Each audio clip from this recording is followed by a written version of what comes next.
पत्नी का जो एक धर्म है उसे पातिव्रत धर्म कहते हैं। यदि केवल अपने पति को भगवान मानकर और उनकी आराधना में, तो वो मोक्ष पदवी भी प्राप्त करती है और जो चाहे वो प्राप्त कर सकती है। पातिव्रत धर्म में बड़ी भारी सामर्थ्य है। सच्चाई की परीक्षा तो तभी होती है जब विपत्ति आती है। तुम धैर्यवान हो, तुम धर्मात्मा हो, तुम हमारे मित्र हो या तुम हमारे अर्धांगिनी हो, इसका परिचय तो तभी मिलता है जब विपत्ति हो। अर्थात मित्र विपत्ति में हो तो उस समय उसे छोड़ना नहीं चाहिए। तुम विपत्ति में हो तो धर्म नहीं छोड़ना चाहिए, धैर्य नहीं छोड़ना चाहिए। अगर पति विपत्ति में है, बहुत संपत्ति अपहरण हो गई, ऐसे पति का किसी भी तरह से मन न दुखावे कि अब आपके पास तो कुछ रह नहीं गया, हमारी आप कामनाओं को पूर्ण नहीं करे। तो धीरज धर्म मित्र अरुणारी, आपद काल परखिए चारी। जो ऐसी स्थिति में अपने पति का सहयोग करती है। वनवास हुआ, सियाजू ने ना तो जनकपुर का सुख स्वीकार किया ना अवधपुर का। कहा जहां प्रभु श्री राम के चरण, वहीं मुझे करोड़ अयोध्या जैसा सुख मिलेगा। यदि कोई स्त्री, अनुसुईया जी उपदेश करें सियाजू को, अपने पति का किसी कारणवश अपमान, धन नहीं है, उतना विद्वान नहीं, उतना ज्ञान नहीं, और तुम्हारे ही कर्मवश तो तुम्हारा पति बना है, उसका अपमान, पातिव्रत धर्म की यहां चर्चा करें। क्योंकि सबसे बड़ी पतिव्रताओं में शिरोमणि है श्री अनुसुईया जी, जिन्होंने भगवान हरि, हर और ब्रह्मा को 6-6 महीने के बालक बना दिया अपने पातिव्रत धर्म से। वो कह रहे हैं कि पति का अपमान न करें, अपने भगवान के समान समझे। यहां पातिव्रत धर्म की चर्चा प्रपंच की नहीं, बात यहां बहुत अध्यात्म की चरम ऊंचाई की बात करें अनुसुईया जी। इसको लौकिक में घसीटोगे ना तो ये तर्क वितर्क के सब। अगर हमारा इष्ट धर्म जोर का है ना, तो सामने कुछ हो ही नहीं सकता। इसका प्रमाण हम तुम्हें देते हैं। जालंधर राक्षस और वृंदासती परम पवित्र चिदानंद भगवान को पति वरण करने के लिए तपस्या कर रही। देवर्षि नारद जी आए, तुम्हारा क्या उद्देश्य है? तो वृंदा ने कहा हमारा उद्देश्य है भगवान श्री हरि को पति रूप में प्राप्त करना। तो उनका पहले तुम्हारे पातिव्रत धर्म की परीक्षा होगी, तुम एक निष्ठ हो कि नहीं, तो आज्ञा कीजिए। उनका जालंधर को पति रूप में स्वीकार करके और पातिव्रत धर्म को आप प्रमाणित कीजिए, नारायण तुम्हें पति रूप में प्राप्त हो जाएंगे। कोई भी बड़े से बड़ा देवता जालंधर का बाल बांका भी नहीं कर पाया। क्यों? क्योंकि सती अपने सतीत्व में सब देवताओं ने विनय की कि वैसे आराधना तो आप ही को पति रूप में प्राप्त करने की थी।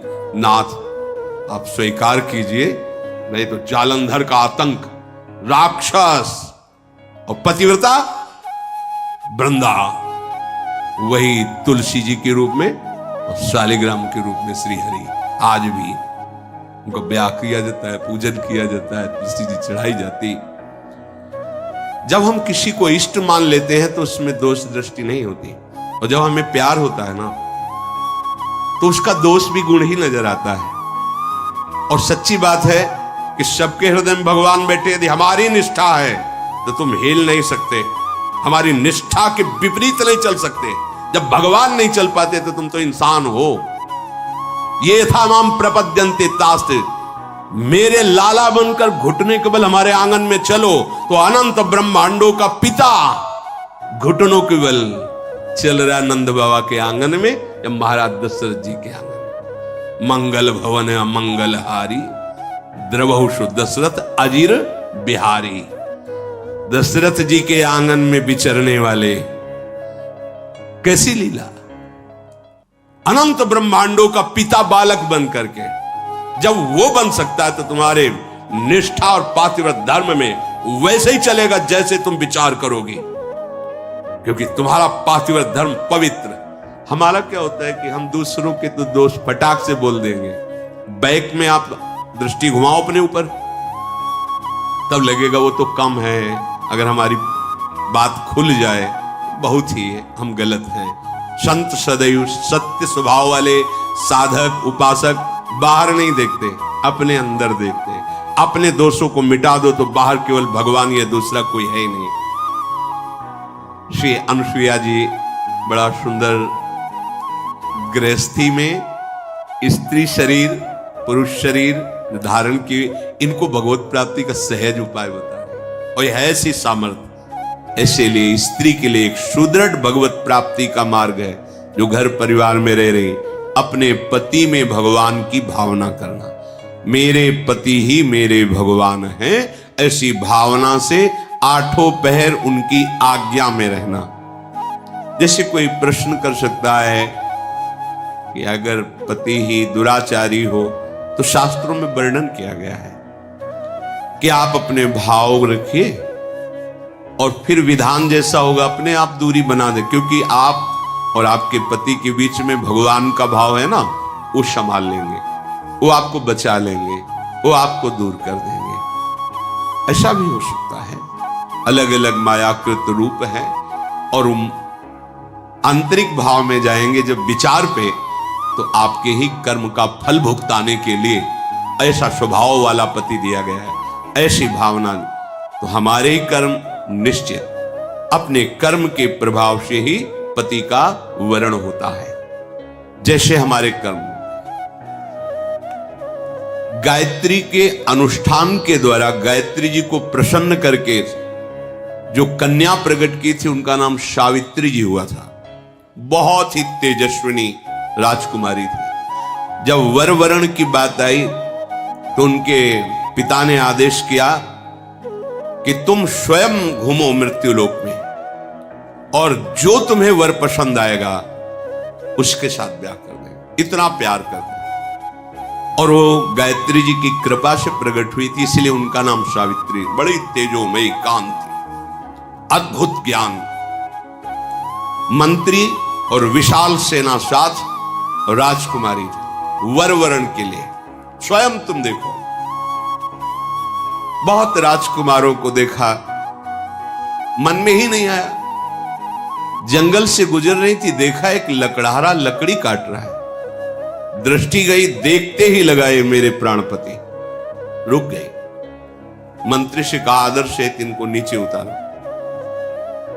वो तो क्या अपराध बन गया, सैनिक घेरे हुए हैं, राजमंत्री। हाथ जोड़कर राजकुमारी ने कहा मैं आपको पति रूप में वरण करती हूं। उनका आप नेत्र हैं आपके, आप देख पा रहे हैं मैं कौन हूं। लकड़ी काट के बेचता हूं और अपने माता पिता की सेवा करता हूं। मेरे पास रहने का ठिकाना नहीं, खाने का। वो आपका राज वैभव का प्रभु, मैं राज वैभव को पति नहीं बना रही हूं, आपको पति रूप से वरण।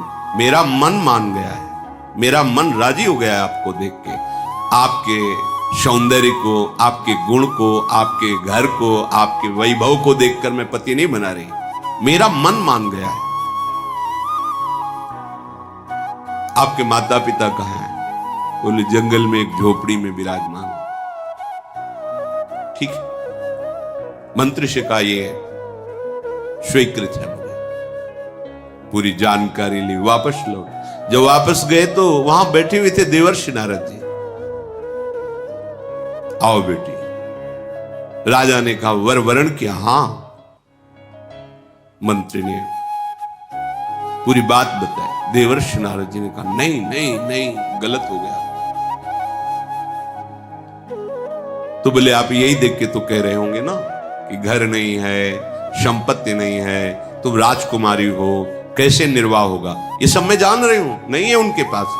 बोले नहीं, एक बात और है, वो ज्यादा दिन जीवित नहीं रहेंगे, 1 वर्ष में उनकी मृत्यु का योग है, वो मर जाएंगे। बहुत है, ये देखो निष्ठा, देखो बहुत है 1 वर्ष। अगर मैं एक दिन भी उनके नाम का सुहाग भरने को पा गई तो आज जीवन निर्वाह कर जाऊंगी उनके लिए। कैसा हमारा देश यति और सतियों का देश है। जैसे एक सन्यासी सर्वत्यागी, ऐसे साफ सुख की भावना केवल अपने पति में निहित करके भगवान को रिझा लिया। ये वो पातिव्रत धर्म है। अब सब भगत ही थोड़ी होते हैं, सब धर्म से ही थोड़ी चलते हैं। नारद जी बहुत प्रसन्न हुए। उन्होंने कहा एक बार जिसका वरण कर लिया बस। जैसे मां भगवती पार्वती जी ने सप्त ऋषियों को जवाब दिया था, कोटि जन्म लग रगर हमारी, बरऊ शंभु न तरहो कुमारी। तुम एक बार की बात कहते हो, करोड़ों बार जन्म लूंगी और तपस्या करूंगी, वो वर के रूप में वरण करूंगी तो महादेव को ही वरण करूंगी। माना महादेव अवगुण भवन, विष्णु सकल गुण खार, जेहि कर मन जेहि सम रमे, ते ही संत। मान गए आपकी बात पर, मेरा मन रम गया है शिव में, करोड़ बार जन्म लूंगी लेकिन महादेव को ही वरण करूं। ये सावित्री जी का ब्याह हुआ, पिता ने अपार वैभव, वही अकेले थे, बिल्कुल एक भी सुख नहीं लिया। नहीं, मेरे पतिदेव के ही सुख में सुखी रहूंगी, आपका कुछ भी दहेज, कोई भी एक वस्तु स्वीकार नहीं करूंगी। बहुत सत्यवान जी प्रसन्न हुए, उनका नाम सत्यवान, और कहा प्रिय, पता नहीं किस पुण्य और सौभाग्य से तुम्हारी जैसी हमें पत्नी मिली। वैसे मैं भी एक राजकुमार हूं, मेरे राज्य का अपहरण कर लिया गया बैरी राजाओं ने। मेरे माता पिता वयोवृद्ध थे, उनको लेकर मैं जंगल भाग आया हूं और वास कर रहा हूं। पर मैं तुम्हें कैसे, उनको ये पता नहीं कि मैं 1 वर्ष की आयु, लेकिन सावित्री जी को पता है, मैं तुम्हें कैसे सुख प्रदान कर सकता। बोले भगवान, बस आपकी चरण सेवा करके आपको सुखी देखकर मैं परम सुखी रहूंगी। सुबह वो लकड़ी काटने के लिए चले, वो साथ चले, उनका नहीं, हमारे माता पिता की सेवा में रहो, जो आज्ञा। और वो जिस दिन से ब्याह हुआ था उस दिन से तिथि गिनना प्रारंभ कर दी। धीरे धीरे जब कुछ महीने व्यतीत हुए, उन्होंने अन्न छोड़ दिया। सत्यवान ने पूछा क्यों? बोले हमारी कुछ मन में ऐसी कामना है कि मैं नियम पूर्वक रहूं। कुछ समय व्यतीत हुआ, जल छोड़ दिया, वायु पी करके केवल मंत्र जाप करते हुए कि पति का शरीर छूटा मैं अपना शरीर रखूंगी नहीं, छोड़ दूंगी।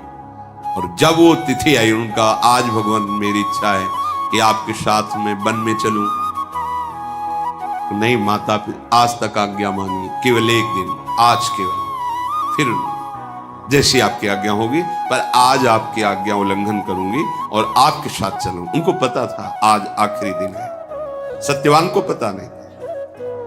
गए, चलो तुमने पहली इच्छा प्रकट की है, अभी तक कोई इच्छा ही नहीं प्रकट की थी, और वो भी इच्छा अपने पति के अंतिम दर्शन और वही प्राण त्यागना, निश्चय इनका यही था। लकड़ी काटने लगे, बोले सावित्री ऐसा लग रहा है मेरा सर फट रहा है। बोले भगवान नीचे आ जाइए, समझ गए, आप लेटिए। सर को अपनी गोद पे रखा, मंत्र चल रहा है, शांत, देखती कौन आता है और मेरे पति का स्पर्श करता है। ब्रह्मचारिणी पातिव्रत धर्म से युक्त गायत्री के अनुष्ठान से प्रकट हुई और मंत्र चल रहा है। यमदूतों की तो सामर्थ्य नहीं, साक्षात धर्मराज है, यमराज रूप में नहीं, धर्मराज के रूप में। उनके 2 रूप हैं, पापियों के लिए भयानक यम रूप, जो यमदूत पहुंचते हैं, महान दंड देते हैं, लेकिन जो धर्मात्मा पुरुष होते हैं, जिनसे पाप और धर्म दोनों, फिर वो उनके लिए थोड़ी सुविधा होती है। और जो धर्मात्मा पुरुष होते हैं वह साक्षात धर्मराज पहुंचते हैं, लेकिन जहां भक्त होते हैं वहां भगवत पार्षद पहुंचते हैं, ऐसे नहीं। और यहां तो भगवत पार्षदों का भी प्रवेश नहीं। श्री जी की सखियां जो अत्यंत करुणामयी, देखा सामने धर्मराज, मंत्र का प्रभाव, मूर्तिमान धर्मराज सामने। उनका बेटी तुम्हें धैर्य धारण करना होगा, वो मूर्छित हो गए सत्यवान। उनके आते ही प्रक्रिया है प्राण घसीटने की, मूर्छा गए। तो उनका भगवान ये मेरे पति हैं, आप प्राण ले लो और देह की रक्षा करो, ऐसा कैसे हो सकता है? ये हमारे प्राण हैं। तो उनका समय तो पूरा हो गया, मैं तुम्हारे पति को सूक्ष्म शरीर में, यातना देह में लेकर अब जा रहा हूं। बोले आप अपना काम कीजिए और मैं अपने धर्म का निर्वाह करूंगा। खींचा सूक्ष्म प्राणों को, बंधन से बांधा यमपाश से, चल पड़े। सावित्री जी मंत्र बल से पीछे चल पड़ी। कंकन किंकिनी की झनकार तो पीछे मुड़ के, उनका बेटी असंभव है, मृत्यु होने के बाद जीव को अपने कर्मों का फल भोगना ही पड़ता है, वो किसी का साथ निर्वाह नहीं कर सकता। तुम वापस चली जाओ। उनका आप अपने कर्तव्य का पालन करें, हम अपने कर्तव्य का पालन करें। आगे बढ़े, पीछे का तुम्हारे पति प्रेम को देख करके हमारे हृदय में उत्साह हो रहा है। तुम वरदान मांगो, केवल सत्यवान के प्राणों को छोड़कर, इस जीवात्मा को छोड़कर तुम कोई भी वरदान मांगो। उनका सुना है हमारे सास ससुर राजा थे, उनका राज्य वैभव उनको पुनः प्राप्त हो जाए, उनके नेत्रों की ज्योति प्रकट हो जाए, ऐसी हमारी इच्छा है। तथास्तु। फिर चले, देखो एक और वरदान मांगो और आप वापस चले। तो हमारे माता पिता के पास केवल हम ही संतान थी, पुत्र नहीं था। एक पुत्र प्रदान कर दीजिए, अर्थात भाई। तथास्तु। फिर देखो बेटे, हम तुम्हें बार बार कह रहे हैं, यहां से आगे की यात्रा सूक्ष्म देह से होती है, स्थूल शरीर से नहीं। तुम अपने पातिव्रत धर्म से युक्त हो, इसलिए मुझे देख पा रहे हो, मेरे साथ चल रहे हो, पर अब उचित नहीं है। एक और वरदान मांग लो। तो अब मुझे भी एक पुत्र चाहिए। उनका तथास्तु। बोले रुक जाओ, मैं एक पतिव्रता हूं और बिना पति के संतान कैसे हो सकती? धर्मराज जी फंस गए, पतिव्रता के वचन में धर्मराज जी फंस गए, सत्यवान को छोड़ना पड़ा। ये उसी पातिव्रत धर्म का वर्णन पीछे हमने कई बार सुना है। कश्यप ऋषि से कहा कि मैं वो पेड़ की बगुली नहीं हूं जो तुम्हारे देखने से भस्म हो जाएगी, मैं एक पतिव्रता हूं। पातिव्रत धर्म